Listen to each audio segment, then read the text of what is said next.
Hello students, आज के class में हम यूनिट वेक्टर्स देखेंगे। काफ़ी इम्पोर्टेंट है ये आपके लिए। क्या होता है यूनिट वेक्टर? देखिए, कुछ मैं आपको पॉइंट यहाँ पर दिखा रहा हूँ। Unit vectors have no dimensions and units. ठीक है, यूनिट वेक्टर के पास कोई भी डायमेंशन और यूनिट नहीं होता है। Unit vector show the orientation of the corresponding vector in A space. तो यूनिट वेक्टर जो होता है सिर्फ आपको ओरिएंटेशन शो करता है कि वो उस स्पेस में कहाँ है। ठीक है, अभी वो ओरिएंटेशन इन ए स्पेस हम समझेंगे। ठीक ना। Unit vectors represent the direction of A given vectors. Unit vectors जो होता है किसी भी वेक्टर का आपको डायरेक्शन बताता है। सबसे पहले देखिए, ये एक आपका वेक्टर है। ठीक है, ये एक वेक्टर है। मैं बोल रहा हूँ इनको कि ये हमारा 12 न्यूटन का, जो वेक्टर का मैग्नीट्यूड है वो 12 न्यूटन का एक वेक्टर है। अब किसी स्टूडेंट ने क्या किया, इस वेक्टर को डिवाइड कर दिया 6 से। ठीक है, अभी पहले 2 से डिवाइड कर लो। 2 से डिवाइड किया तो ये 12 था, तो अब कितना हो जाएगा 6। तो ये वेक्टर आपका हो गया हाफ, जितना पहले था। अब ये 6 न्यूटन का हो गया। क्या ये आपका यूनिट वेक्टर बना? यूनिट वेक्टर मतलब उस वेक्टर का क्या होना चाहिए, आपका मैग्नीट्यूड है वो 1 होना चाहिए। ठीक है, आप क्या करो, इस वेक्टर को डिवाइड कर दो 6 से, तो कितना हुआ 12 है। 6 से डिवाइड किया, 2 न्यूटन का अभी भी है ये। अगर मैं इनको डिवाइड कर दूं वेक्टर को 12 से, ठीक है, तो 12 से डिवाइड करने पर ये क्या बन गया आपका 1 न्यूटन का ही रह गया। वेक्टर का कितना है आपका 12 का है। ठीक है, अब इसको मैंने क्या डिवाइड कर दिया यहाँ पे 12 से, तो ये आपका क्या हो गया, तो ये कितने का हो गया आपका, जितना वेक्टर था उसी से डिवाइड कर दिया तो 1 हो गया ना। तो देखो क्या हुआ यूनिट वेक्टर। तो यूनिट वेक्टर आपका हुआ कि अगर आपके पास कोई वेक्टर है, ठीक है, उस वेक्टर को उसी के मैग्नीट्यूड से, ये क्या है आपका 12 6 और यहाँ पे 2, ये क्या बता रहा है, मैग्नीट्यूड को बता रहा है। अगर उसी वेक्टर के मैग्नीट्यूड, तो यहाँ देखो अगर ये 12 था तो इसी का मैग्नीट्यूड, ठीक है, अगर उस मैग्नीट्यूड से डिवाइड कर दोगे तो आपको क्या मिलेगा, एक यूनिट वेक्टर मिलेगा। तो ये आपका एक स्टैंडर्ड फार्मूला हो गया यूनिट वेक्टर का। ठीक है, अगर मुझे यहाँ से वेक्टर लिखना हो तो वेक्टर हमें कैसे लिखेंगे, मैग्नीट्यूड एंड उसमें मल्टीप्लाई कर देंगे यूनिट वेक्टर से, तो हमें क्या मिल जाएगा, वेक्टर का डायरेक्शन मिल जाएगा। कोई वेक्टर है स्पेस में, ठीक ना, अगर उसमें तुम मल्टीप्लाई कर दोगे यूनिट वेक्टर से तो आपको क्या दे देगा, और साथ में उसके मैग्नीट्यूड से, तो आपको क्या मिल जाएगा, वो गिवन वेक्टर मिल जाएगा। और यूनिट वेक्टर के लिए आप क्या करोगे, वेक्टर डिवाइडेड बाय उसका मैग्नीट्यूड कर दोगे। ठीक है, अब देखो यूनिट वेक्टर्स का मैग्नीट्यूड कितना होता है, ऑलवेज 1। यहाँ पर एक पॉइंट और लिख लो यहाँ पर कि इट्स मैग्नीट्यूड इज 1। इसका जो होता है यूनिट्स वेक्टर का मैग्नीट्यूड क्या होता है, हमेशा 1 होता है। ठीक है, ऑलवेज 1 लिख लो, इट्स मैग्नीट्यूड इज ऑलवेज 1। अगर मैं इनको रिप्रेजेंट करूँ एक रेक्टेंगुलर वे में, यहाँ पर क्या है आपका, ये इसको ऐसे कर दो, ये आपका एक्स एक्सिस है। ठीक है, ये आपका वाई एक्सिस है, और यहाँ पर ये आपका जेड एक्सिस। और मैं बोल रहा हूँ कि तीनों क्या है, एक दूसरे पे परपेंडिकुलर है। ठीक है, तो आप ऐसे समझो इसको, ये आपका हो गया एक्स एक्सिस, ये वाई एक्सिस, ये जेड एक्सिस, तीसरा जो है, और तीनों आपस में क्या कर रहे हैं, 180 आपस में 90 डिग्री बना रहे हैं एंगल। ठीक है, तो आप इधर एक्स एक्सिस के तरफ क्या बोलोगे, आपका आई है। ठीक है, ये आपका आई डायरेक्शन बताएगा। यूनिट वेक्टर लगा दो यहाँ पे, मतलब ये आई का एक्स एक्सिस में आपको क्या होगा, ये रिप्रेजेंट करेगा। अगर उसके अलोंग हमें ओरिएंटेशन दिखाना हो तो इधर हम आई कैप बोल देंगे, इधर हम जे कैप बोल देंगे। यहाँ जो कैप होता है ना, ये कैप ये यूनिट वेक्टर को डिनोट करता है। ठीक है, ये जो पावर में ये कैप है, फिर इसको क्या बोलोगे, जेड कैप।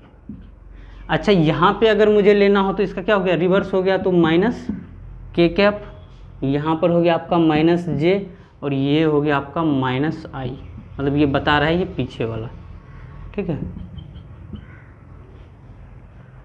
अब देखिए कि क्या है, expressing A vector in a unit vector notation, ठीक है। अब हम जो ये जो वेक्टर है इसको हम यूनिट वेक्टर नोटेशन में देखते हैं। पहला केस है आपका, ठीक ना, case 1 first quadrant of X Y plane, ठीक ना, ये आपका एक्स और वाई प्लेन है, तो ये वेक्टर आपका किस में है, एक्स वाई प्लेन में है। तो आप इनको कैसे रिप्रेजेंट करोगे यूनिट वेक्टर के टर्म में, तो एक चीज़ देखो आप, मैं यहाँ कर रहा हूँ, ठीक है, ये एक्स है, ये मेरा वाई है, ठीक है, और ये वेक्टर है, ये अल्फा एंगल पे है, ये वेक्टर ए है। तो इस वेक्टर का दो कंपोनेंट आएगा, ठीक है। तो एक तो कंपोनेंट आपका इस वेक्टर का क्या आएगा, एक तो ये आएगा क्या, ए कॉस अल्फा आएगा, ठीक है, और एक कंपोनेंट ये आएगा, ये वाला कंपोनेंट यहाँ आएगा ना, तो इसको मैं शिफ्ट करके यहाँ मैं लिख दे रहा हूँ, तो ये आएगा ए साइन अल्फा, ठीक है। दो वेक्टर होगा। देखो वेक्टर का कंपोनेंट क्या होता है, 90 एंगल पे टू ब्रेक होता है। एक आपका ये आया, एक कोस अल्फा, और एक क्या आएगा, इधर वाला आएगा ना, ए साइन अल्फा, तो उसको मैंने यहाँ पर शिफ्ट कर दिया, ठीक है। अब बताइए इस वेक्टर को कैसे आप रिप्रेजेंट करोगे, वेक्टर ए इक्वल टू, आप बोलोगे ये जो है आपका ए एक्स है, और ये आपका वेक्टर का ए वाई एक्सिस है, ठीक है। तो आप इसको ऐसे भी लिख सकते हो, ए एक्स प्लस ए वाई, ठीक है। वेक्टर को आप इस वेक्टर को ऐसे भी लिख सकते हो, वेक्टर ए एक्स, इसको आई प्लस ए वाई, यहाँ पर जे। लेकिन अब क्या करना होगा आपको, यहाँ पे इस वेक्टर का मैग्नीट्यूड डालना होगा, ठीक है, क्योंकि आपको पता है कि यूनिट वेक्टर क्या होता है, वेक्टर अपॉन इट्स मैग्नीट्यूड, ठीक है। तो वेक्टर लिखना हो तो क्या हो जाएगा, magnitude of vector into unit vector. तो यहाँ पर क्या लिख रहे हैं हम, वेक्टर लिख रहे हैं, तो हमारा क्या आना चाहिए, मैग्नीट्यूड इंटू यू, तो मैग्नीट्यूड इंटू आ गया आपका यूनिट वेक्टर, ठीक ना। यहाँ पर भी मैग्नीट्यूड इंटू यूनिट वेक्टर। तो ए एक्स के अलोंग कितना मैग्नीट्यूड है इस वेक्टर का, ए कॉस अल्फा, तो क्या होता है ए कॉस अल्फा। आपको बताया था जब भी हम किसी वेक्टर का कंपोनेंट ब्रेक करते हैं तो वो स्केलर बन जाता है, ठीक है। तो ए cos alpha into I plus, और यहाँ पे क्या हो गया आपका ए वाई के अलोंग क्या है, ए साइन अल्फा, ए साइन अल्फा जे, ठीक है, ये जे, और ये वेक्टर हो गया, ठीक। अच्छा इस वेक्टर का अगर आपसे मैग्नीट्यूड पूछे तो आप कैसे निकालोगे, यही है ना आपका आई जे है, और एंगल कितना है दोनों का, 90 डिग्री है। तो इस केस में जब आपको बताया था जब एंगल आपका 90 डिग्री हो तो हम मैग्नीट्यूड कैसे निकालते हैं वेक्टर का, तो इसका मैग्नीट्यूड तो रूट के साथ निकालते हैं ना। आपको बताया था कि मान लीजिए कि आपका रिजल्टेंट है एक्स आई प्लस वाई जे, ठीक है, और एंगल कितना है 90 डिग्री, एक्स और वाई में अभी भी देख लो 90 डिग्री है। तो उस केस में आपका जो रिजल्टेंट आता था वो root over X square plus Y square आया था, क्योंकि कॉस थीटा वाला टर्म 90 डिग्री होता है। तो इसको हम कैसे लिखेंगे, यहाँ पर भी कॉस थीटा वाला 90 डिग्री हो गया ना, अभी ब्रेक होने के बाद ये कैसा रहा, ये और ये देख लो 90 डिग्री पे है वेक्टर, ठीक है। इसको आप डिनोट करोगे तो ये एरो इस तरह से रिप्रेजेंट करेगा, और ये इसके ऊपर, हाँ। तो इसको हम कैसे लिख सकते हैं, root over A square cos square alpha plus, और यहाँ पर आप क्या लिखोगे, A square sine square alpha, ठीक है। तो ये आपको मैग्नीट्यूड बताएगा। तो एक आगे थोड़ा और कैलकुलेशन कर लो, अगर आप ए स्क्वायर कॉमन ले लोगे तो ये आपका क्या आ जाएगा, sign square alpha plus cos square alpha. ये क्या देता है आपको, 1 देता है, तो रूट के अंदर ए स्क्वायर है, तो रूट हटेगा तो मैग्नीट्यूड क्या हो जाएगा आपका, ए आ जाएगा, ठीक है। तो यहाँ से मैग्नीट्यूड अगर इस वेक्टर का हमें क्या मिला, vector A cos alpha I plus A sine alpha जे का ए मिला, ठीक। अब एक चीज़ देखो इसका यूनिट वेक्टर, तो यूनिट वेक्टर हम कैसे लिखते हैं, वेक्टर अपॉन इट्स मैग्नीट्यूड। तो यहाँ पे वेक्टर कितना है आपका a cos alpha i plus a sign alpha j, और यहाँ पर क्या लिखना है अब आपको इसका मैग्नीट्यूड। तो मैग्नीट्यूड में क्या लिखोगे, या तो ये वाला टर्म उठा कर रखो, या नहीं तो सीधा का सीधा मैं यहाँ पे मैग्नीट्यूड का वैल्यू a लिख दे रहा हूँ, a लिख दिया, ठीक है। तो आपका यूनिट वेक्टर क्या मिला आपको, तो a से a और यहाँ पर भी a कैंसिल आउट होकर क्या हो जाएगा cos alpha i plus sign alpha j, ठीक है। तो फर्स्ट क्वाड्रेंट में अगर कोई वेक्टर a है उसका कोऑर्डिनेट आपको उसका यूनिट वेक्टर लिखना हो तो आप कैसे लिखोगे, यूनिट वेक्टर क्या हो जाएगा cos alpha i plus sign alpha j। अगर उस वेक्टर का मैग्नीट्यूड लिखना हो तो मैग्नीट्यूड क्या आ जाता है आपको, ऐसे लिखेंगे वो आपका 1 आया, ठीक है। और वेक्टर फॉर्म में लिखना हो तो ये आपका वेक्टर फॉर्म में आ गया। तो क्वेश्चन कैसे भी आ सकता है, अभी हम आपको सारा कॉन्सेप्ट एक्सप्लेन कर रहे हैं, फिर क्वेश्चन पर लेकर चलेंगे। अभी हम आप देखते हैं केस 2। अब केस 2 देखिए, हम सेकेंड क्वाड्रेंट में, ठीक ना। तो सेकेंड क्वाड्रेंट में आप क्या कीजिए, वेक्टर को रिजॉल्व कीजिए। इस वेक्टर को रिजॉल्व कीजिएगा तो ये वेक्टर आपको क्या देगा, b cos अल्फ़ा, और ये वेक्टर आपको क्या देगा, जिसको हम यहाँ पर शिफ्ट कर कर लिख दे रहे हैं, ये वेक्टर हमें क्या देगा, इधर दे देगा ना आपका b साइन अल्फ़ा, तो ये लिखो आप b साइन अल्फ़ा, ठीक है। अब इस वेक्टर को आप कैसे रिप्रेजेंट करोगे, इस एक्सिस को बोल दो आप by और इसको बोल दो bx, ठीक है। तो आप इसको रिप्रेजेंट करोगे, इस वेक्टर को by, ठीक है, वेक्टर प्लस आपका अगर इसके अलोंग है तो उसको क्या बोलोगे bx, ठीक है। तो इसको हम ऐसे भी लिख सकते हैं, आपका by का क्या होगा वेक्टर का मैग्नीट्यूड, ठीक है। by वेक्टर का मैग्नीट्यूड क्या होगा, ये कंपोनेंट b साइन अल्फ़ा, ठीक है, b साइन अल्फ़ा, और bx का क्या होगा आपका मैग्नीट्यूड, वो आएगा आपका b cos alpha, b cos alpha. अब एक चीज़ देखना है आपको, ये जो डायरेक्शन है bx का वो आपका क्या है, नेगेटिव शो कर रहा है, ठीक है। ये वेक्टर क्या कर रहा है आपका नेगेटिव x एक्सिस में है, तो आपको यहाँ पे माइनस bx लिखना होगा, ठीक है। ये मैग्नीट्यूड, ठीक है। आप इसको यूनिट वेक्टर के फॉर्म में लिखोगे तो क्या लिखोगे, by वेक्टर by का मैग्नीट्यूड इनटू ये आपका y है तो यहाँ पर j लिखोगे, माइनस यहाँ पे आप bx का bx वेक्टर का मैग्नीट्यूड इनटू i कैप, ठीक। अब देखो यहाँ पे मैग्नीट्यूड by का कितना लिखोगे, b sine alpha j minus, और इसका लिखोगे b cos अल्फ़ा i, ठीक ना। इनको आप ऐसे भी लिखो, vector b equal to minus b sine alpha i plus b, sorry यहाँ पे i के साथ cos अल्फ़ा है, cos alpha i plus b sine alpha j, ठीक है। तो हमें यहाँ से क्या मिला, वेक्टर मिला। अब हम किसी यूनिट वेक्टर हमें लिखना है, ठीक है, इस वेक्टर का। तो हम यूनिट वेक्टर कैसे लिखते हैं, वेक्टर अपॉन इट्स का मैग्नीट्यूड, ठीक है।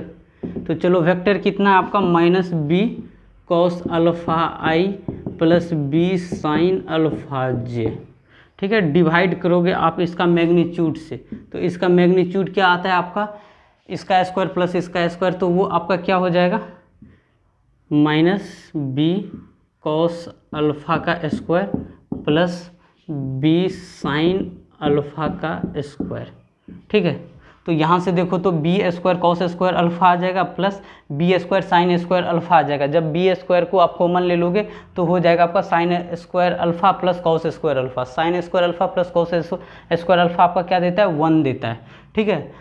तो वो तो 1 हो जाएगा, और b स्क्वायर रूट के अंदर रहेगा तो वो रूट से बाहर आकर क्या देगा, b देगा। तो आपका यहाँ से b कैंसिल आउट होकर क्या हो जाएगा, minus cos alpha i plus b sine alpha j, ठीक है। तो ये आपको यूनिट वेक्टर मिलेगा। अब देखो ये तो आपका सेकेंड क्वाड्रेंट में था, फर्स्ट क्वाड्रेंट में आपका वहाँ पे मैं ए के साथ रिप्रेजेंट किया था, ठीक ना। ए यूनिट वेक्टर क्या आया था आपका, आई में आया था कॉस अल्फ़ा आई प्लस बी साइन अल्फ़ा जे, एंगल होना ज़रूरी है अल्फ़ा जे। तो ये आपका फर्स्ट में था, ये आपका फर्स्ट क्वाड्रेंट में था, ये आपका सेकेंड क्वाड्रेंट में था। तो आपका थर्ड में क्या होगा, आप कर देखना, मैं डायरेक्ट रिजल्ट लिख रहा हूँ, ठीक है। अब देखो थर्ड में क्या होगा, यहाँ पे आएगा, ठीक ना। कोई वेक्टर आपका थर्ड क्वाड्रेंट ये आपका है, तो यहाँ पर कोई आपका वेक्टर आएगा, तो इस वेक्टर को आप कंपोनेंट ब्रेक करोगे तो एक तो इधर आएगा और एक इधर आएगा, आपका दोनों माइनस में ही आएगा, ठीक है। इधर माइनस एक्स, नीचे माइनस जे, तो यहाँ पे आ जाएगा माइनस कॉस अल्फ़ा आई minus B sine alpha J, ठीक है। अगर हम फोर्थ क्वाड्रेंट का बात करें, ठीक, तो उस केस में यहाँ पे फोर्थ क्वाड्रेंट के वेक्टर को डी से बोल रहा हूँ, तो वो वेक्टर कुछ यहाँ आएगा। तो आप इधर देखो, इसका एक तो एक्स में इधर जाएगा और एक आपका इधर आएगा, तो जे वाला निगेटिव आएगा और एक्स वाला पॉजिटिव आएगा, तो मतलब आई वाला आपका क्या आना चाहिए, पॉजिटिव आना चाहिए। तो आई वाला में क्या हो जाएगा, कॉस अल्फ़ा आई, ठीक है, और जे वाले में negative minus B sine alpha J, ठीक है। आपको इसको याद करने का कोई ज़रूरत नहीं है, बस एक बार इसको देख लो, अपने आप से इसको ड्राइव कर लो, तो आपको रिलेशन काफ़ी लंबे टाइम तक याद रहेगा और काफ़ी अच्छे से याद रहेगा। और इसके ऊपर जब हम क्वेश्चन करेंगे तो आपको बहुत आसानी से समझ में आएगा, ठीक है। कोई वेक्टर बी है और वी का डायरेक्शन क्या हो गया आपका, ठीक है, वेक्टर वी का डायरेक्शन ये हो गया, ठीक है। तो कुछ कभी कभी ऐसा क्वेश्चन आता है, अभी क्वेश्चन के थ्रू आप बहुत अच्छे से समझोगे इसे।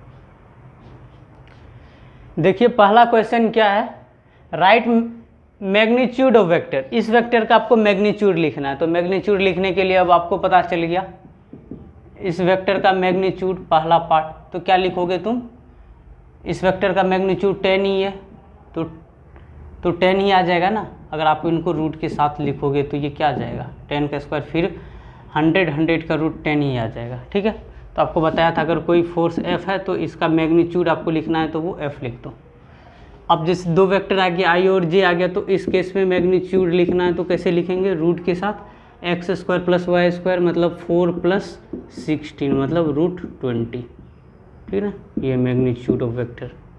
अब C में वेक्टर V का मैग्नीट्यूड यहाँ पे 3 है, I J K है, तो हम 3 का स्क्वायर प्लस 4 का स्क्वायर प्लस 5 का स्क्वायर। यहाँ पे ना आई जे और के तीनों आपस में जो है 90 डिग्री एंगल बना के रखा है, इसीलिए हम इस तरीके से कर रहे हैं, सबका स्क्वायर कर देते हैं, क्योंकि कॉस वाला टर्म 0 हो जाता है। तो ये क्या आ गया आपका 9 + 16 + 25, तो ये आपका सम करके कितना आ गया 11 40, ठीक है। तो ये आपका आंसर हो गया, ये पहला क्वेश्चन का, ठीक है। सेकंड क्वेश्चन में क्या कर रहा है, represent the flowing equation in A pictorial form of A vector. अब इनको आप ग्राफ के टर्म में बताइए, ठीक है, पिक्टोरियल फॉर्म वही होता है। अब जैसे -12j है, तो इसको कैसे आप डिनोट करोगे, तो -j में, तो j में माइनस क्या होता है आपका, ये आपका i हुआ, ठीक है, ये आपका यहाँ पर j हुआ, ठीक। तो यहाँ पे आपका j में रिप्रेजेंट करना है, -j में, तो वो नीचे आ जाएगा आपका वेक्टर ऐसे, और यहाँ पे -12 न्यूटन लिख दो, तो ये आपका j डायरेक्शन को शो कर रहा है। अब जैसे इसको यहाँ पे देखो 12j है, तो ऐसे वेक्टर लिख दो 12 न्यूटन, ठीक है। अब यहाँ पर वेक्टर, यहाँ पे i कितना है 4 न्यूटन, तो i इधर चला गया 4 न्यूटन प्लस में, और -6j, तो इसको ऐसे कर दो, तो -6 न्यूटन, ठीक है। अब यहाँ पर इसको डी पार्ट -2i, तो ये से लिख दो -2 न्यूटन, और फिर 6 न्यूटन ये ऊपर आ जाएगा 6 न्यूटन, ठीक है। हो सकता था इस केस में आपको मैग्नीट्यूड भी पूछ दे, जैसे कि पहला क्वेश्चन में पूछा है, काफ़ी सिंपल है, आप कर लेते। तो इस वेक्टर का रिजल्टेंट किधर आएगा, इधर आएगा, तो इसका मैग्नीट्यूड कहीं ना कहीं इधर इस साइड आएगा, इसका मैग्नीट्यूड किधर आएगा, इस साइड आएगा, ठीक है। इसका मैग्नीट्यूड तो आपका कितना आ गया, इसका F का मैग्नीट्यूड आपका 12 आ गया, यहाँ से भी फोर्स का मैग्नीट्यूड 12 आ गया। मैग्नीट्यूड हमेशा पॉजिटिव आता है, ठीक है।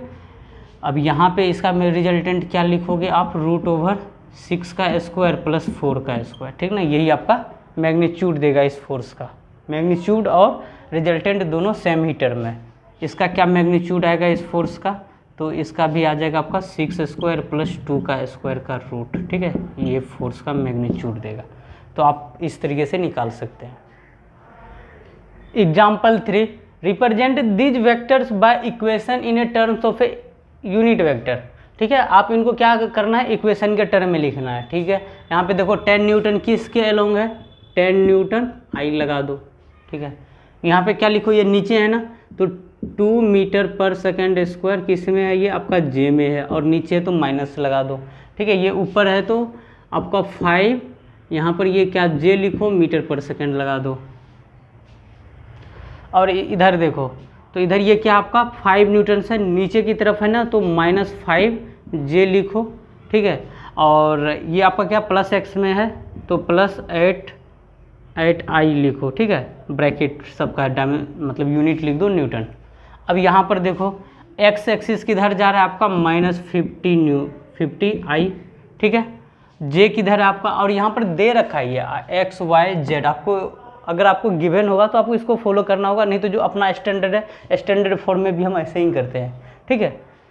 तो यहाँ पे आ गया आपका -50 आई, और ये आपका y क्या है आपका +45 जे, और आपका ये z है ना, ये z क्या होता है, पॉजिटिव होता है। अगर इस तरफ होता तो निगेटिव हम ले लेते।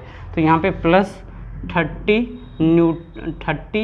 के, ठीक है। और सारे का यूनिट क्या है, न्यूटन है, तो ब्रैकेट में लेकर एक ही साथ लिख दो Newton.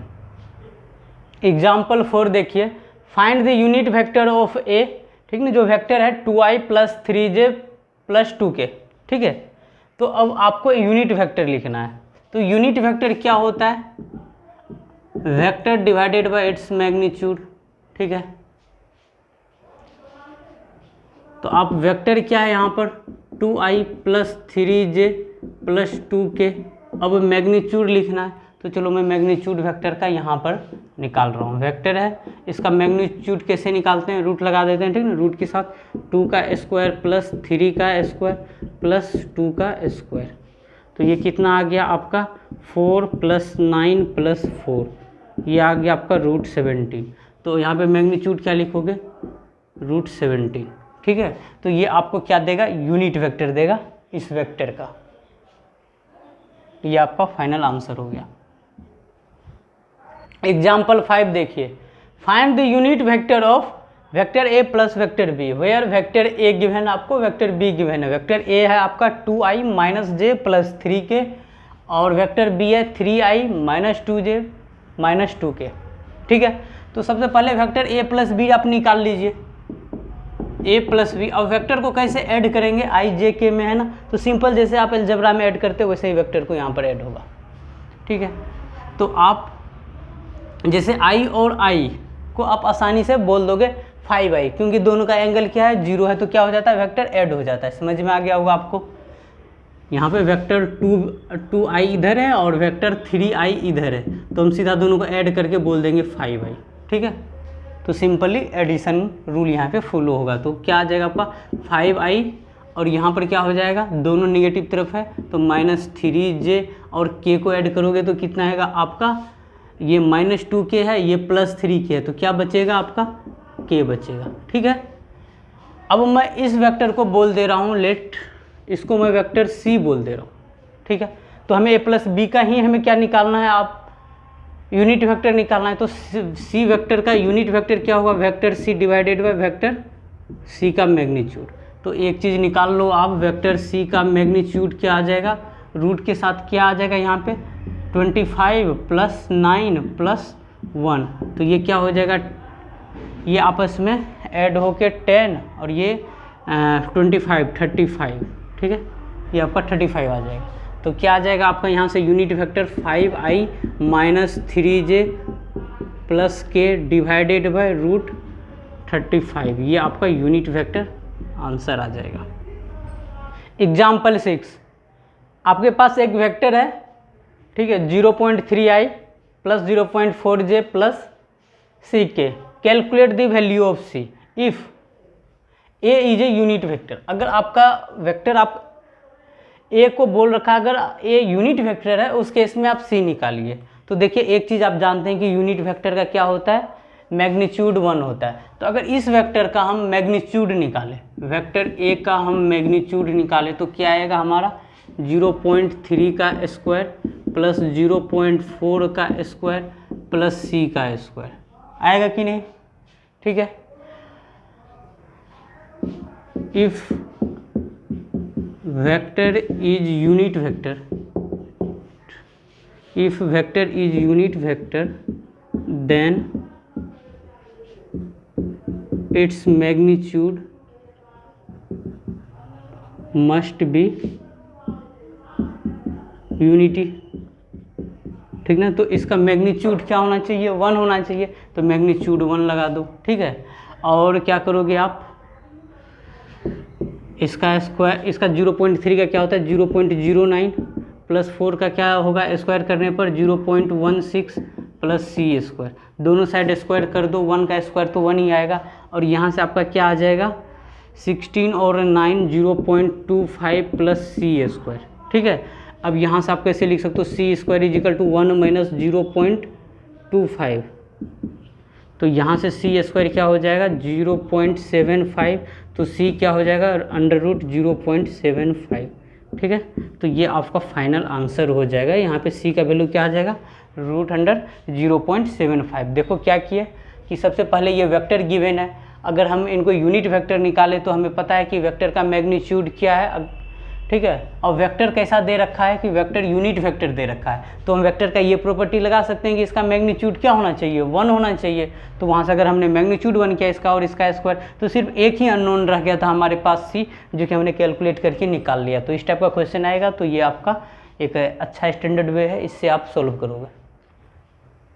Example 7, determine that vector which when added to the resultant of vector A plus vector B, ठीक ना, gives unit vector along Y direction. जैसे जैसे क्वेश्चन में कहा गया है आपको वैसे वैसे करना है। तो सबसे पहले क्या करना है कि ये जो दो वेक्टर है ना इनको ऐड किया गया है। ठीक है, तो आप पहले इनकी ऐड करके रिजल्टेंट निकाल लीजिए। ठीक है, तो रिजल्टेंट क्या आएगा वो मिलेगा आपको vector A plus vector B के ऐड करने से। तो सिंपली आप इनको ऐड कर दीजिए, क्या आ जाएगा आपका 5i और यहाँ से माइनस जे और यहाँ से क्या हो जाएगा प्लस 4k।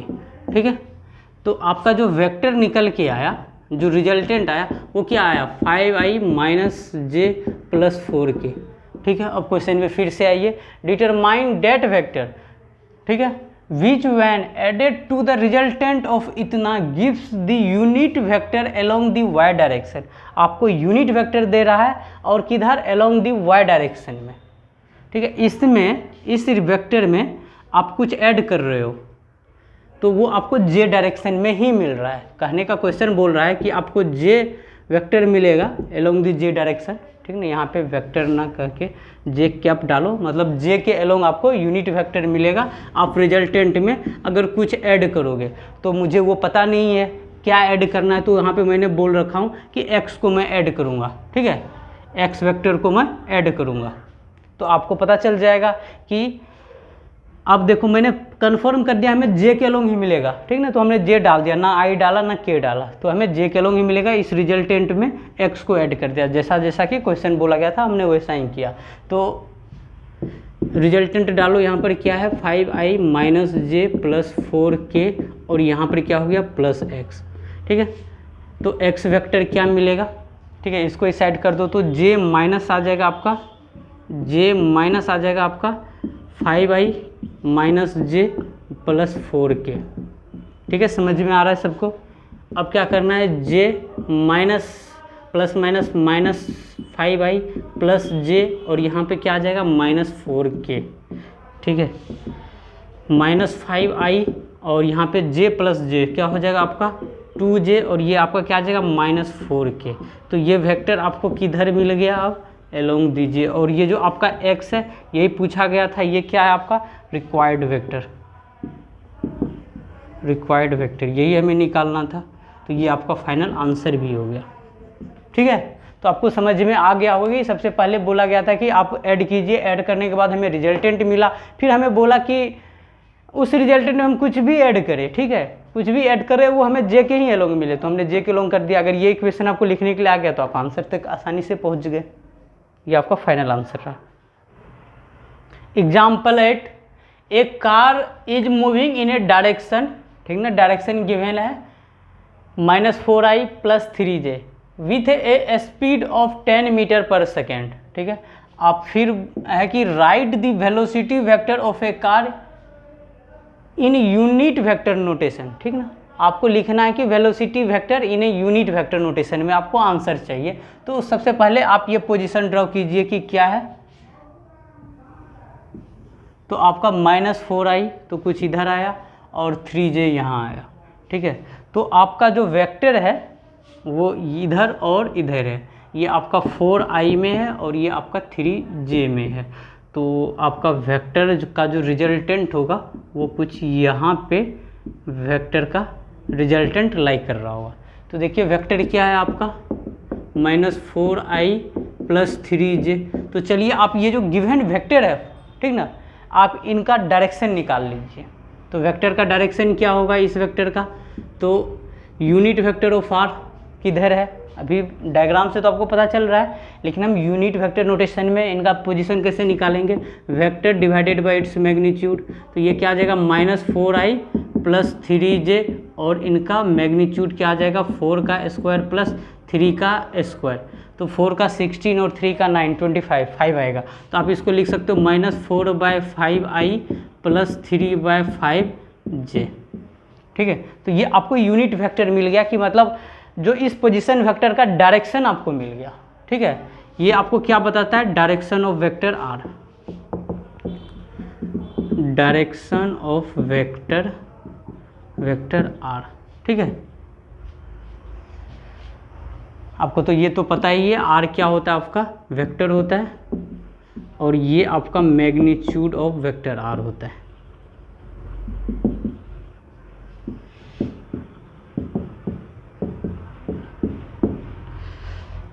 ठीक, अब आपने तो ये निकाल लिया। अब क्या बोला जा रहा है कि write the velocity vector of a car in a unit vector notation. Velocity vector तो वेलोसिटी वेक्टर कैसे लिखोगे, इन ए यूनिट डायरेक्शन में। तो आपको पता है कि अगर देखो यूनिट डायरेक्शन में अगर मुझे इसको लिखना हो तो वेलोसिटी के आगे कैप लगाते हो, मतलब यूनिट वेक्टर और divided by vector divided by its magnitude, ठीक। अब देखो इसको आपको क्या लिखना है, वेक्टर लिखना है, ठीक है, साफ लिखा रखा है वेलोसिटी वेक्टर लिखना है इन दी किसमें, यूनिट वेक्टर नोटेशन में। तो वेक्टर बराबर क्या हो जाएगा, वेक्टर वेलोसिटी वेक्टर का मैग्नीट्यूड इनटू यहाँ पर आप क्या हो जाएगा, आपका वेलोसिटी वेक्टर का डायरेक्शन, ठीक है। तो अब यहाँ से क्या होगा, वेलोसिटी वेक्टर आपका क्या है, ये मैग्नीट्यूड क्या दे रखा है वेलोसिटी का, वो दे रखा है, स्पीड दे रखा है आपको 10 मीटर पर सेकेंड, ये हो गया आपका 10 मीटर पर सेकेंड, ये तो मैग्नीट्यूड निकल आया।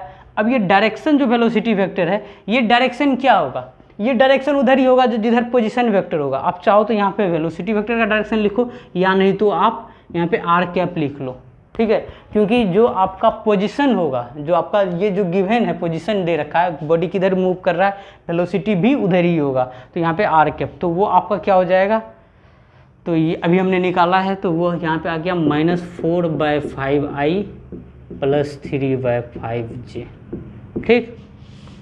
तो यहाँ से 2 तो आ जाएगा -8i और यहाँ से 2 तो आ जाएगा +6j। ये आपका वेलोसिटी वेक्टर हो गया in a form of unit vector representation, ठीक। आपको समझ आ गया होगा। पहला स्टेप क्या है, जो पोजीशन वेक्टर है उनका आप डायरेक्शन लिख लो, ठीक है। अब फिर वेलोसिटी वेक्टर में क्या कर दो, वेलोसिटी का मैग्नीट्यूड और वो डायरेक्शन आप यहाँ पे लगा दो, ठीक। तो आपका फाइनल आंसर निकल के आ जाएगा। एग्जाम्पल 9 देखिए, find a vector having magnitude twice than 12i - 5j and anti parallel to vector 3i - 4j, ठीक है। देखिए इसको कैसे करेंगे, काफ़ी अच्छा क्वेश्चन है। तो सबसे पहले इस वेक्टर का मैग्नीट्यूड निकालिए, ठीक है। मैं इसको मान रहा हूँ वेक्टर ए, ठीक है। तो इसका मैग्नीट्यूड क्या आएगा, 12i - जे का मैग्नीट्यूड जो आएगा वो आ जाएगा √12 का स्क्वायर प्लस -5 का स्क्वायर, जो आ जाएगा 144 प्लस 25, तो ये सम हो के 169, तो ये आपका 13 मिलेगा। जो आपको इस वेक्टर का मैग्नीट्यूड 13 निकला। ठीक है, और बोला गया है कि ये जो वेक्टर है ट्वाइस है इन मैग्नीट्यूड है। ठीक है, तो आप बोल दो कि मैं नेट रिजल्टेंट वेक्टर बोल रहा हूँ, वो क्या हो गया आपका ट्वाइस इन मैग्नीट्यूड, तो वेक्टर आर का मैग्नीट्यूड तो एम इस वेक्टर में 2 से मल्टीप्लाई कर दो। ठीक है, तो ये आ गया आपका 26। फिर उसके बाद बोला जा रहा है कि और वो जो वेक्टर है anti parallel to vector -3i -4j, तो ये वेक्टर आपका किधर आएगा 3i और -4j, तो -4j कुछ इधर आएगा -4j। लेकिन अभी आपको क्या निकालना है इस वेक्टर का एंटी पैरेलल वेक्टर। ठीक, ये जो आपका रिक्वायर्ड वेक्टर कुछ इधर आएगा उसको मैं वेक्टर बी बोल रहा हूँ, लेकिन एंटी पैरेलल इसका बनाना है तो आप क्या करोगे, इसमें माइनस लगा दोगे। इसको मैं वेक्टर बी बोल रहा हूँ, ये आ गया आपका 3i -4j, इसका एंटी पैरेलल माइनस लगा दो तो ये क्या हो जाएगा -3i + 4j, तो ये किधर आ जाएगा आपका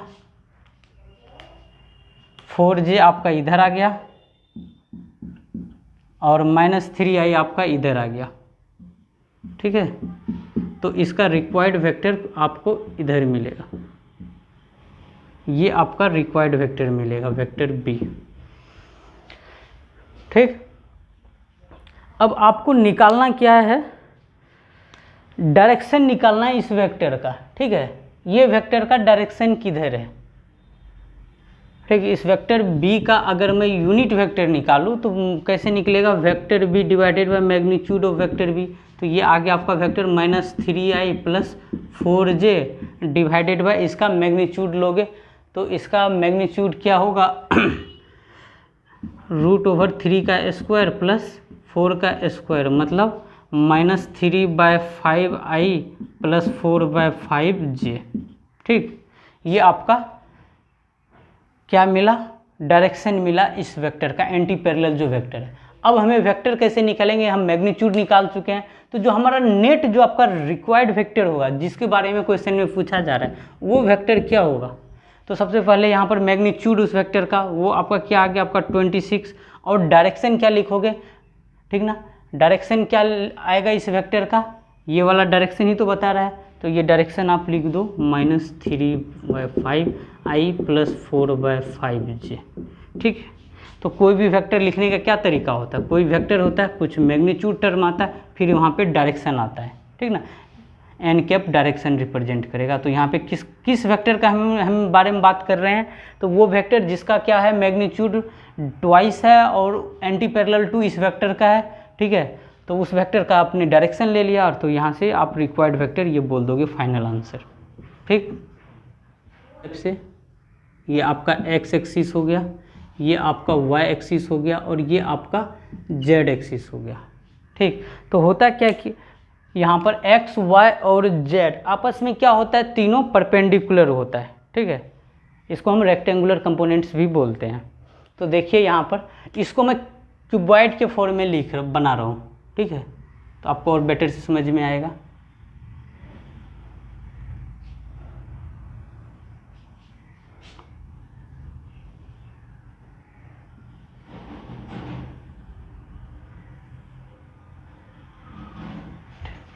ठीक, अब यहाँ पर जो है ये आपका क्या है x एक्सिस है, ये आपका y एक्सिस है और ये वाला आपका z एक्सिस।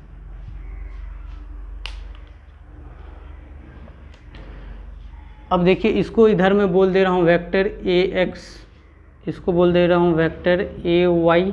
ठीक ना, मैं 3 वेक्टर ले रहा हूँ और इसको बोल दे रहा हूँ वेक्टर az।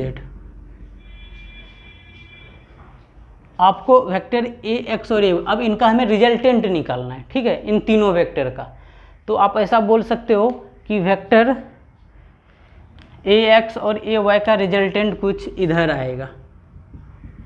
ठीक, ये आपका इनका रिजल्टेंट आएगा और ये रिजल्टेंट हमें क्या मिलेगा, और क्योंकि दोनों एक्स और वाई आपस में परपेंडिकुलर है तो यहाँ से जो ये रिजल्टेंट मिलेगा वो आपको ए X square plus A Y का स्क्वायर मिलेगा। ठीक है, जब आपको ये रिजल्टेंट मिल गया तो अब देखिए आपके पास क्या है कि एक तो आप ये दोनों तो आपका रिजॉल्व हो गया, अब ए जेड और ए X square plus A Y square बचा हुआ है और दोनों भी आपस में इनका जो रिजल्टेंट आया है और वो ए जेड से भी परपेंडिकुलर पे है। ठीक, कोवाइड के फॉर्म में देखो आपको समझ में आ रहा होगा, ये भी जो रिजल्टेंट ए एक्स और ए वाई का आया वो ए जेड से परपेंडिकुलर है। तो अब हमें इनका नेट रिजल्टेंट किधर आएगा, तो इनका नेट रिजल्टेंट आपका कहीं इधर आएगा, उसको मैं आर बोल रहा हूँ। ठीक है, तो वो आर आपका वेक्टर आएगा। तो आर वेक्टर आप कैसे लिखोगे, तो आर वेक्टर का हम रिजल्टेंट लिखेंगे तो वो आ जाएगा हमारा ए एक्स का स्क्वायर प्लस ए वाई का स्क्वायर। ठीक है, ये रूट है, रूट के अंदर है। ठीक है, इनका स्क्वायर प्लस आपका हो जाएगा ए जेड का स्क्वायर। तो यहाँ से आपका क्या मिल जाएगा, रूट का स्क्वायर करोगे तो ए X square plus A Y square plus A Z का स्क्वायर। तो अगर आपका रेक्टेंगुलर कंपोनेंट्स हो तो उनका रिजल्टेंट क्या होता है, A X square plus A Y square plus A Z square. ठीक है, कोई इसको ऐसे भी बोल सकता था कि हम मान लो कि स्पेस में कोई वेक्टर आर है, ठीक ना, कोई वेक्टर ए है। ठीक, अब इस ए वेक्टर को आप कैसे लिखोगे, वेक्टर ए का आपको तीनों का सम, रिजल्टेंट वही तो होता है, वो क्या लिखोगे, ए एक्स का plus A Y plus A Z. ठीक, इनको आप ऐसे भी लिख सकते हो, ए एक्स आई डायरेक्शन दे दो किधर कौन है, ए Y J plus A Z के। ठीक, इनका मैग्नीट्यूड क्या लिखोगे वेक्टर का, इसका मैग्नीट्यूड रूट अंडर ए एक्स का स्क्वायर प्लस ए वाई का स्क्वायर प्लस ए जेड का स्क्वायर। ठीक है, तो अगर आपका रेक्टेंगुलर कंपोनेंट निकालने के लिए आए तो उनका मैग्नीट्यूड आप ऐसे निकाल सकते हैं। अब यहाँ पर भी आप देखिए तो क्या है आपका वेक्टर ए जेड ऐसे है, तो वेक्टर यहाँ पर क्या है आपका, ये वेक्टर क्या हो गया, ए X square plus A Y का स्क्वायर था ये वेक्टर, और प्लस आपका यहाँ पे क्या था, ए जेड वेक्टर था, ए जेड वेक्टर था। तो इनका रिजल्टेंट हमें क्या मिला, ये हमारा रिजल्टेंट मिला। ठीक ना, तो वो रिजल्टेंट इसी के बराबर है। ठीक है, हमने इनको पहले ब्रेक किया फिर इनके साथ किया तो वो रिजल्टेंट हमें ये मिला। तो आपको समझ में आ गया होगा कि रेक्टेंगुलर कंपोनेंट का हम रिजल्टेंट कैसे लिखते हैं और इसको हम कैसे डिनोट करते हैं। ठीक है, नेक्स्ट हम देख रहे हैं डायरेक्शन कोसाइन।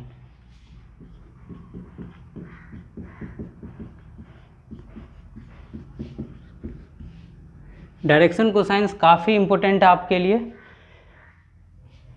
अभी हमने रेक्टेंगुलर कंपोनेंट देखा, वो क्या था, ये आपका x है, ये आपका x बोला गया था, ये आपका z और ये आपका y। ठीक, एक कोई वेक्टर है आपका, एक वेक्टर है a। ठीक, अब देखिए x के साथ वो एंगल बना रहा था अल्फ़ा, वो आपका y के साथ बना रहा था एंगल बीटा। ठीक है, और z के साथ बना रहा था गामा। ठीक, तीनों x y z आपस में क्या है, परपेंडिकुलर है। ठीक ना, यही होता है रेक्टेंगुलर, x y z। ठीक ना, आपस में परपेंडिकुलर बोल लो या ऑर्थोगोनल बोल लो, वो भी सेम ही होता है, परपेंडिकुलर को ही रिप्रेजेंट करता है। अब अगर मैं बोलूँ ये वेक्टर a है और ये आपका x कंपोनेंट है, ये एंगल अल्फ़ा है, तो वेक्टर a को आप कैसे लिखोगे। ठीक है, और इधर आपका क्या होगा, यहाँ पे ax, ये वेक्टर ax को डिनोट कर रहा होगा, az को, ay को। ठीक, तो इसको आप कंपोनेंट में ब्रेक करोगे तो क्या हो जाएगा, a cos अल्फ़ा आपको पता है, और यहाँ पर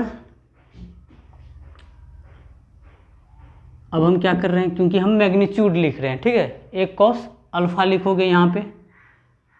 ठीक, और इसी तरीके से आप y के लिए लिखोगे तो वेक्टर a y के लिए बीटा एंगल है, तो वो क्या लिखोगे यहाँ पर, तो यहाँ पर इस वेक्टर को a साइन बीटा लिखोगे। आप यहाँ पे a x बोल दो, इसको a y बोल दो ताकि आपको कन्फ्यूजन ना हो। ठीक है, इस साइड के लिए हमारा ए एक्स आएगा, इस साइड के लिए हमारा ए वाई आएगा, और इस साइड में जब हम कंपोनेंट ब्रेक करेंगे तो ए जेड आएगा वेक्टर। और सॉरी कॉस बीटा आएगा, क्योंकि हम क्या कर रहे हैं, वाई पर हम ब्रेक कर रहे हैं, ठीक है, वाई से दूर नहीं कर रहे हैं, तो कॉस बीटा, और ए जेड हमारा क्या आ जाएगा, ए कॉस गामा। ठीक, आप इस वेक्टर को कैसे रिप्रेजेंट करोगे, वेक्टर ए एक्स, अगर वेक्टर के टर्म में लिखना है तो ए x I plus A Y J plus A Z के। ठीक, अभी वेक्टर के फॉर्म में है। अगर मैग्नीट्यूड के फॉर्म में लिखना है तो अगर आप यूनिट वेक्टर यहाँ पे लगा दे रहे हो, ठीक ना, तो ये क्या हो जा रहा है, आपका मैग्नीट्यूड बता रहा होगा। ठीक, अगर वेक्टर के ही फॉर्म में लिखना था तो वेक्टर के फॉर्म में क्या होता है आपका, वेक्टर ए बराबर ए x vector plus A Y vector plus A Z vector. ये सब चीज़ें अब आपको समझ में आ रहा होगा। ठीक, यहाँ पर क्या लिख दिया हमने, magnitude into direction, unit vector लिख दिया तो वो क्या बता देता है, फिर वेक्टर को बता देता है आपका। ठीक, तो ये ए एक्स का मैग्नीट्यूड क्या है आपका, ए कॉस अल्फ़ा, ठीक, into I plus A Y क्या है, ए कॉस बीटा जे, और ए कॉस गामा आपका क्या हो गया, के। ये वेक्टर का क्या बता रहा है, मैग्नीट्यूड बता रहा है। अच्छा, ये जो ए कॉस अल्फ़ा है और ये किसको बता रहा है आपका, ए एक्स को बता रहा है, ये एक कॉस बीटा किसको, ए वाई को बता रहा है, ए कॉस गामा किसको, ए जेड को बता रहा है। ठीक, तो आप यहाँ से अगर कॉस अल्फ़ा लिखना हो, ऐसे यहाँ मैं कर रहा हूँ, A X is equal to A cos alpha, तो अगर मैं यहाँ से कॉस अल्फ़ा लिखूँगा तो क्या लिखूँगा, ए एक्स बाय ए लिखूँगा। अगर मुझे अल्फ़ा लिखना है तो कॉस इन्वर्स ए एक्स बाय ए लिखूँगा। ठीक है, अगर सिमिलरली आप कॉस गामा लिखोगे तो क्या लिखोगे, तो ए वाई बाई ए लिखोगे, और यहाँ से जो कॉस वाई के साथ क्या है आपका, बीटा है, यहाँ पे मैं बीटा कर दे रहा हूँ, बीटा, तो वो क्या हो जाएगा आपका, बीटा बराबर क्या हो जाएगा, cos inverse A Y by A हो जाएगा। ठीक, कॉस गामा बराबर ए जेड बाई ए, इसको हम यहाँ से गामा निकालेंगे तो वो क्या हो जाएगा, cos inverse A Z by A. ठीक है,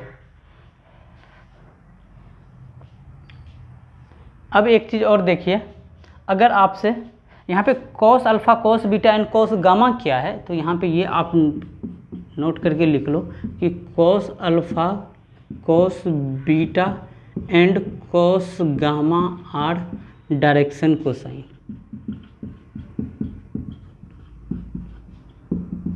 ठीक ना, ये डायरेक्शन कोसाइन से बताता है। और अल्फ़ा बीटा और गामा निकालना हो तो आप ऐसे निकाल सकते हैं। कभी कभी ऐसा रिलेशन आता है कि cos square alpha cos square beta plus cos square gamma equal to क्या होता है, तो ये भी हम निकालते हैं। ये आप कैसे निकालोगे,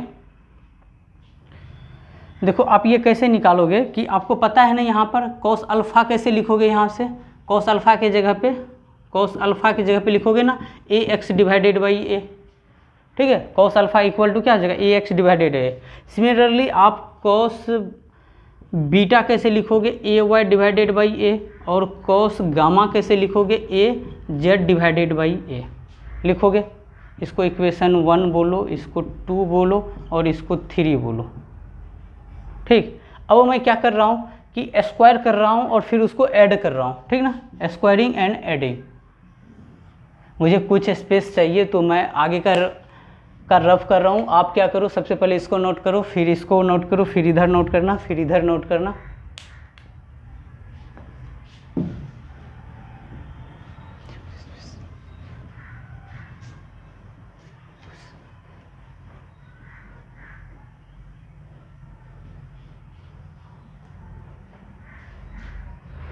तो देखिए क्या होगा, जब हम स्क्वायर करेंगे LHS साइड और सबको ऐड करेंगे cos square alpha plus cos square beta plus cos square gamma equal to, तो इस साइड भी स्क्वायर करना है LHS और RHS और फिर ऐड करना है A X square divided by A square plus A Y square divided by A square plus A Z square divided by A square. ठीक है, RHS साइड में क्या कर रहा हूँ, एलसीएम ले लिया, तो ए X square plus A Y square plus A Z square. ठीक है, इतना मिलेगा। अभी हमने कुछ देर पहले ही निकाला था कि ए X square plus A Y square plus A Z square क्या आता है। अभी हमने रेक्टेंगुलर कंपोनेंट निकाला था, वहाँ से ए के बारे में क्या निकाला था मैंने, ए X square plus A Y square plus A Z square. अगर हमारा रेक्टेंगुलर कंपोनेंट में है, यहाँ पर भी हमने डायरेक्शन कोसाइन के अंदर भी रेक्टेंगुलर कंपोनेंट ही लिया है, तो यहाँ से ए स्क्वायर करोगे तो ये क्या हो जाएगा, ए X square plus A Y square plus A Z square. तो ये टर्म आपको क्या मिल जाएगा, ए स्क्वायर ही मिलेगा ना, तो ए स्क्वायर बराबर ए X square plus A Y square plus A Z square. तो ए X square plus A Y square plus A Z square के बराबर हम क्या लिख सकते हैं, ए स्क्वायर को डिवाइडेड बाई ए स्क्वायर, ये आ गया 1।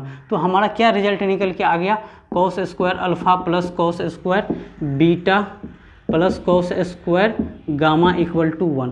काफ़ी इंपॉर्टेंट है डायरेक्शन कोसाइन के अंदर, ये रिजल्ट आप याद रखिएगा, ठीक ना, वेरी इंपॉर्टेंट। अब देखिए यहीं से कई बार क्वेश्चन आया है कि sine square alpha plus sine square beta plus sine square gamma equal to क्या होता है। ठीक है, तो एक बार आप ट्राई कीजिए। तो आपको करना क्या है, काफ़ी सिंपल है। तो आपको एक रिलेशन पता है, sine square alpha plus cos square beta equal to 1 होता है, तो आप वहाँ से निकाल सकते हैं इसको, sign square alpha plus sine square alpha plus cos square alpha बराबर क्या होना चाहिए, 1 होना चाहिए। तो यहाँ से आप बोल सकते हो कि cos square alpha equal to 1 minus sine square alpha, क्योंकि हमें साइन के टर्म में रिलेशन निकालना है। तो हम यहाँ से क्या कर सकते हैं, साइन स्क्वायर अल्फा के जगह पे लिखेंगे 1 माइनस कॉस स्क्वायर अल्फा की जगह पे लिखेंगे 1 minus sine square alpha plus cos square beta की जगह पे लिखेंगे 1 माइनस साइन स्क्वायर बीटा। ठीक, फिर कॉस स्क्वायर गामा के जगह पे लिखेंगे 1 minus sine square gamma equal to 1। तो इधर देखो 1 1 1 है, तो ये 3 आ जाएगा माइनस, आप क्या कर लो, कॉमन ले लो, माइनस कॉमन ले लो, तो sine square alpha plus sine square beta plus sine square gamma equal to 1। इसको साइड RHS साइड ले जाओ, इनको LHS साइड, 1 को LHS साइड लेके आओ, तो आपका रिजल्ट मिलेगा sine square alpha plus sine square beta plus sine square gamma equal to 2। तो ये काफ़ी इंपॉर्टेंट रिजल्ट निकल के आया। ठीक है, तो एक अगर 1 आता है तो दूसरा आपका 2 आता है, cos square alpha plus cos square beta plus cos square gamma equal to 1, sine square alpha plus sine square beta plus sine square gamma equal to 2। ठीक है, तो ये दोनों रिजल्ट काफ़ी इंपॉर्टेंट है। और कॉस अल्फा कॉस बीटा और cos gamma को हम क्या बोलते हैं, डायरेक्शन कोसाइन बोलते हैं। ठीक है, इसके ऊपर बेस्ट क्वेश्चन देखते हैं। एग्जाम्पल 10 गिवन है आपके पास, vector A 5i plus 2j plus 4k। आपको सबसे पहले ए का मैग्नीट्यूड निकालना है, दूसरा आपको the direction cosine of vector ए। तो देखिए काफ़ी सिंपल क्वेश्चन है। तो वेक्टर ए का मैग्नीट्यूड, वेक्टर ए क्या गिवन है, 5i plus 2j plus 4k। ठीक, तो इसका मैग्नीट्यूड कैसे निकालेंगे हम, √5 का स्क्वायर प्लस 2 का स्क्वायर प्लस 4 का स्क्वायर। तो ये आपका क्या आएगा, 25, 2 का स्क्वायर 4 और 4 का 16। तो ये क्या हो गया आपका 20, ये आ गया √45। ठीक, अब बी पार्ट पे आते हैं। बी में क्या है कि direction cosine of A vector A. तो वेक्टर ए का डायरेक्शन कोसाइन आप कैसे निकाल लेंगे, तो direction cosine cos alpha x के साथ एंगल वाला क्या होता है, आपको बताया था यहाँ पर A X divided by magnitude A, आपको याद होगा ये चीज़। इसी तरह से हम कॉस बीटा कैसे निकालते थे, A Y divided by magnitude of A vector. ठीक है, और यहाँ पर कॉस गामा क्या निकालते थे, A Z divided by magnitude of vector. ठीक, यहाँ पर ए एक्स क्या है, यहाँ पे ए एक्स आपको बता रहा है कि ये क्या है आपका ए एक्स, और ये आपका क्या है ए वाई, और ये आपका ए जेड, ये वेक्टर के साथ बताया था आपको। तो ax क्या आ गया यहाँ पे 5, और मैग्नीट्यूड क्या है वेक्टर का, निकल के आया √45, तो √45, तो ये आपका कॉस अल्फ़ा का वैल्यू ये निकल के आया। अब कॉस बीटा का वैल्यू क्या निकल के आएगा, ए वाई क्या है आपका 2 है, 2/a का मैग्नीट्यूड आपने निकाल लिया है √45, और कॉस गामा क्या आएगा आपका, ए जेड क्या है आपका यहाँ पे 4 है, 4 डिवाइडेड बाय मैग्नीट्यूड ऑफ ए क्या है आपका निकाल रखा है आपने √45, तो ये आपका कॉस गामा का वैल्यू निकल के आ गया, ठीक ना। अगर डायरेक्शन कोसाइन पूछा जाए तो cos alpha cos beta cos gamma देना, अगर अल्फ़ा बीटा गामा पूछा जाता तो फिर आप अल्फ़ा बराबर क्या बोलते, कॉस इन्वर्स 5√45, ठीक ना। जब एंगल पूछता तब आप अल्फ़ा बीटा और गामा निकालते, जब डायरेक्शन कोसाइन पूछा गया तो कॉस अल्फ़ा कॉस बीटा और कॉस गामा निकालेंगे।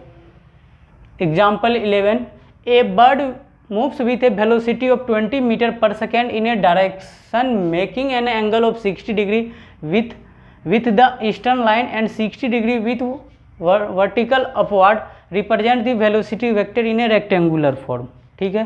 तो अभी हमने रेक्टेंगुलर फॉर्म पढ़ा है, ये आपका x एक्सिस, ये आपका y एक्सिस, और रेक्टेंगुलर क्या होता है, इनका भी परपेंडिकुलर, ठीक ना, वो तो हम यहाँ पे बना नहीं सकते, तो इधर हम z बता रहे हैं, ठीक।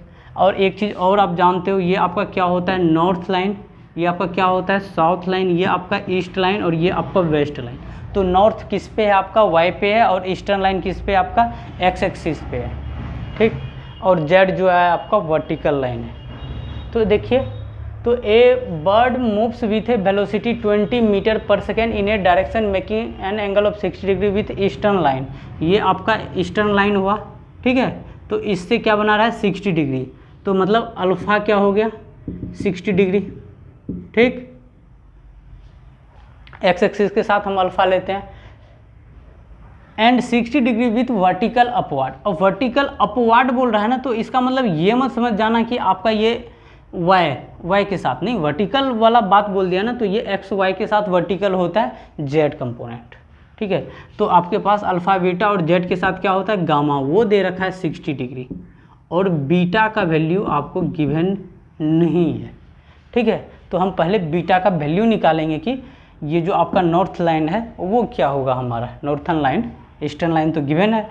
तो एक रिलेशन आपको पता है, cos square alpha plus cos square beta plus cos square gamma equal to क्या होता है 1 होता है। तो आप यहाँ से कॉस स्क्वायर अल्फ़ा की जगह पे 60 degree plus cos square beta given नहीं है, इसको तो निकालेंगे, कॉस स्क्वायर गामा की जगह पे 60 डिग्री इक्वल टू 1। तो कॉस 60 डिग्री का वैल्यू होता है हाफ, तो ये आ गया 1/4, और यहाँ से भी आ गया हमारा 1/4, 1/4 को ऐड किया तो हमें क्या मिला 1/2, ठीक है। तो फिर हमने 1/2 को आरचे साइड में लेकर गए तो हमें क्या मिला 1 माइनस 1/2 कितना मिला हाफ। तो हमारा कॉस स्क्वायर बीटा का वैल्यू यहाँ पे क्या मिला हाफ। तो यहाँ से हमारा बीटा का वैल्यू क्या निकलेगा, सॉरी कॉस बीटा का वैल्यू क्या हो जाएगा 1/√2। तो हमारे पास बीटा का जो वैल्यू निकल के आएगा कॉस इनवर्स 1/2, वो वैल्यू क्या होता है 45 डिग्री, ठीक है। यहाँ पे लिखोगे ना 1/√2 को कॉस 45 डिग्री, तो कॉस कट गया तो बीटा बराबर 45 डिग्री। तो अब बीटा का वैल्यू आपने निकाल लिया 45 डिग्री, ठीक। तो अब आप आगे का स्टेप क्या लिखोगे, वेक्टर फॉर्म में लिखना है ना इनको, represent the velocity vector in A vector form. तो वेलोसिटी वेक्टर को वेक्टर फॉर्म में लिखोगे तो क्या होता है आपका ये वेलोसिटी वेक्टर। अब इनको वेक्टर फॉर्म में, ठीक ना, रेक्टेंगुलर फॉर्म में ये क्या होता है v cos alpha into I plus V sine beta into J plus V, sorry यहाँ पे cos नहीं, सब चीज़ साइन में नहीं cos में होता है, cos बीटा और v cos गामा आई जे के, ठीक ना, के कैप यही आएगा। और v cos alpha v cos beta और v cos गामा इंटू आई जे के सब में आता था, ठीक है। हमने यहाँ पे वेलोसिटी वेक्टर लिख दिया।